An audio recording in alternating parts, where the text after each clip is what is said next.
હું એક એવી દીકરીની વાત કરી રહ્યો છું કે જેની ઉંમર અત્યારે 15 વર્ષ છે, પણ એની ઉપલબ્ધિઓ એટલે ધારો કે 15 એના ડબલ થાય 30, પણ એ 30 નહીં 36 ગોલ્ડ મેડલ 15 વર્ષની ઉંમરે જીતી ચૂક્યા હોય તો વિચાર કરો. હા, સ્પોર્ટ્સમાં જે પોતાનું નામ માત્ર ભારત નહીં પણ દુનિયામાં રોશન કરી ચૂક્યા હોય એવી દીકરીની આજે વાત છે. આજે આપણે મળવાનું છે એક એવી સાહસ વીરને કે જેણે રમતગમતના ક્ષેત્રે અને ખાસ કરીને હું કહું તો સ્વિમિંગ, તરણ એના ક્ષેત્રે ભારતનું નામ પેરા ઓલિમ્પિક્સમાં દુનિયાભરમાં રોશન કર્યું છે. દેવાંશી, હું સાચું બોલ્યો ને? તમે અત્યારે 9મા ધોરણમાં અને 15 વર્ષની ઉંમર. ઓકે, તો હમણાં આપણે ઊંધેથી શરૂઆત કરીએ. છેલ્લે શું કર્યું કે જેમાં તમને મેડલ મળ્યો છે એની જરા વાત કરો દર્શક મિત્રોને. હું હમણાં છેલ્લે 2025 દુબઈની એશિયન યુથ પેરા ગેમમાં ભાગ લીધેલો હતો સ્વિમિંગમાં, જે દુબઈમાં યોજાયેલી હતી.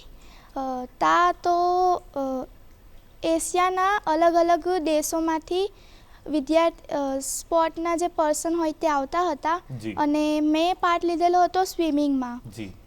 સ્વિમિંગ એ મારો શોખ છે, પણ જેમ જેમ મેં સ્વિમિંગ શીખતી ગઈ તેમ એ મારું કરિયર બનતું ગયું છે.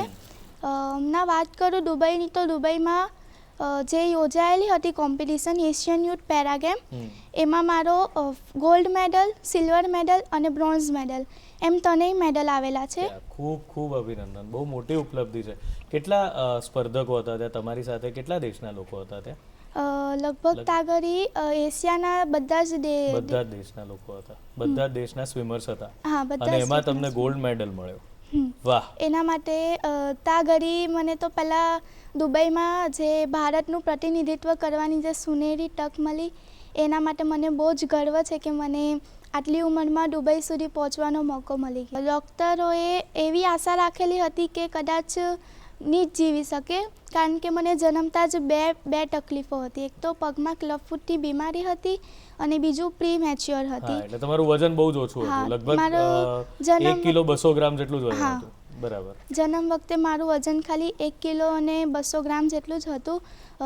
ત્યારે મને જે પગમાં ક્લબફૂટની બીમારી હતી, આઈ થિંક મને તો કોઈ ખબર જ નહીં હતી એ વાતની. બિલકુલ.